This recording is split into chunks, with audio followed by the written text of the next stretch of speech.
Hi everyone, welcome to the Values. Today we're looking at Virgin Orbit, and this company was about to send satellites into space from the UK, and I don't need to tell you how it went because you can basically see it in the pre-market, negative 23%. Means they definitely didn't get past the orbital zone, and it really didn't go well.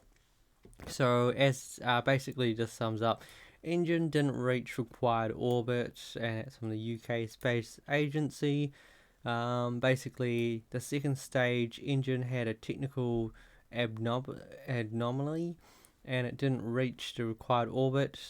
Um, he didn't give any more explanation for the failure. So, as it says, Virgin Orbit and the UK government will now investigate the cause of the problem. So, it kind of sums it up. Of course, these guys have gotten satellites into space and they have actually made money.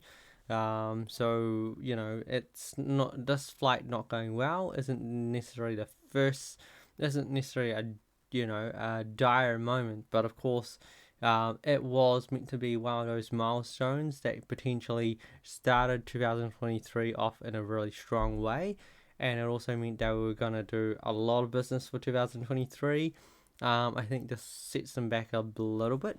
Like as you can see at a summary here, it was meant to be the first rocket taking satellites into space for the UK, and then obviously things have not gone as well. So there was a lot of hype leading up to it, of course. So in December 22nd last year, Virgin Orbit received UK's first orbital launch license. So I don't need to tell you how big that is. Whenever something has like first in it, it's quite a milestone. Obviously, that hype is now gone, and the share price is coming back down to earth. Um, and yeah, like these guys were also thinking about raising money back in November the 23rd, but they also thought, oh, actually, any future capital raisings will depend upon future market conditions. So I think they're also planning on that if this was a successful flight in the UK, that would really boost the share price and also boost their hopes of actually raising more money. Now that their share price is down, it also means their hopes of raising money actually just got much harder as well. So if we look at their third quarter financials, which is the last financials that came out for this company, and this was in November, they did strong revenue of $30 million, which is pretty good. Like they're actually doing revenue, unlike Virgin Galactic, which we talk about. So in a sense, the good thing is that they're doing revenue. The bad thing is they are losing money, of course. And unlike Virgin Galactic, who has $1 billion, these guys don't have $1 billion. They have not that much money at all. Like they raised 25 million investment from the Virgin Group. So it means potentially in the future, if they were to run out of money, Virgin Group could actually just come back to them and go, we'll give you some more money. Um, so as it says, net loss is $43 million compared to last year when it was $38 million, which is an eye opener, particularly when you're comparing $30 million revenue versus zero from last year. Um, and basically, we're looking at this situation and we're going, they've got $71 million.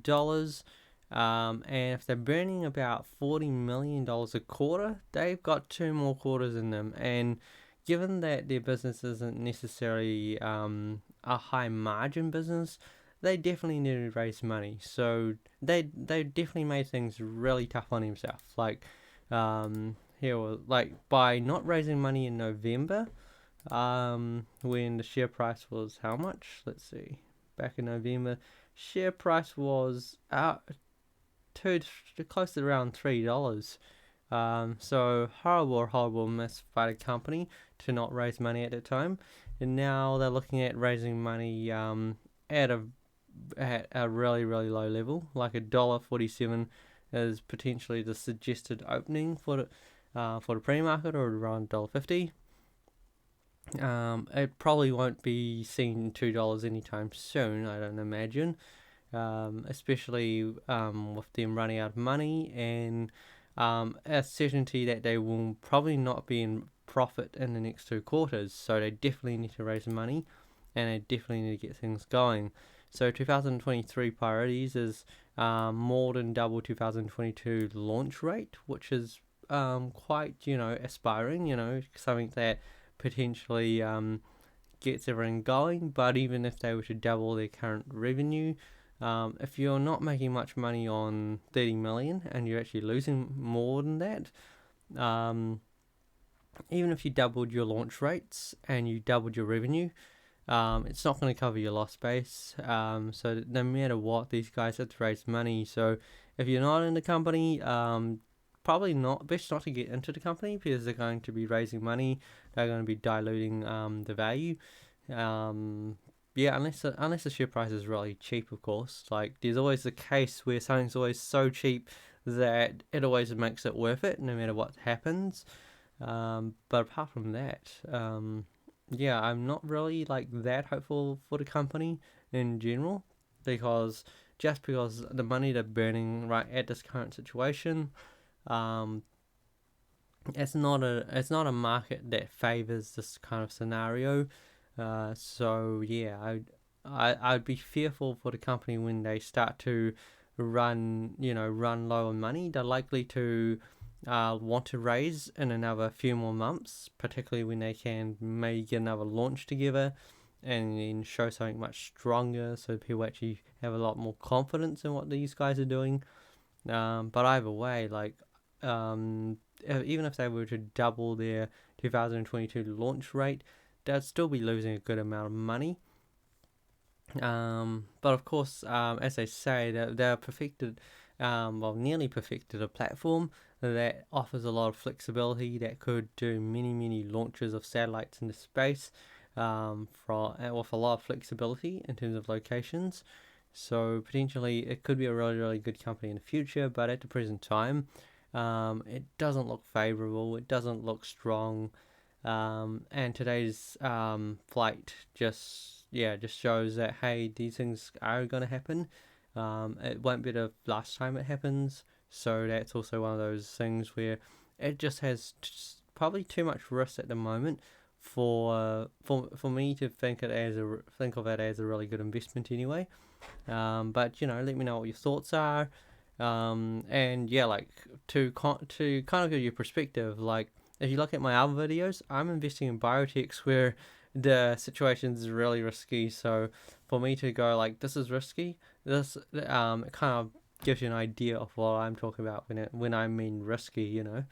Of course, the innovative aspect of the company is brilliant, but are you here to just invest for entertainment, for innovation, or are you actually here to make a profit?